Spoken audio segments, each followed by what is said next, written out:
Hello, everyone. Welcome to Learning Just Podcast. We will practice simple conversations for beginners. You can listen, repeat, and learn with us. Hi, everyone. I'm Emma, and I'm excited to help you practice English today. Yes, today we are going to talk about daily conversations, greetings, asking names, and asking how someone is. These are very useful for beginners. That's right. We will show you simple questions and answers so you can practice easily.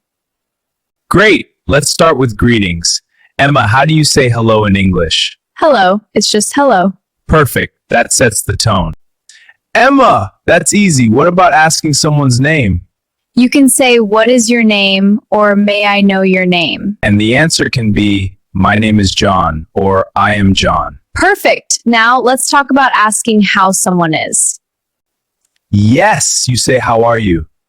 And the answer can be, "I am fine, thank you," or "I am good, thank you." And you? Great. Very good. Let's try a short conversation. Hi. Hi, Emma. How are you? I am good, thank you. And you? I am fine, thank you. Great. This is a very simple conversation. Everyone can practice it at home. Yes, and remember, practice makes perfect. Speak English every day. Don't be afraid to make mistakes. It's okay to learn slowly. Absolutely. That's all for today's episode. Thank you, Emma, for joining me. Thank you, John, and thank you, listeners, for learning English with us today. Don't forget to subscribe to the Study Corner YouTube channel for more lessons. Bye, everyone. See you in the next episode on Study Corner. Bye. Keep practicing.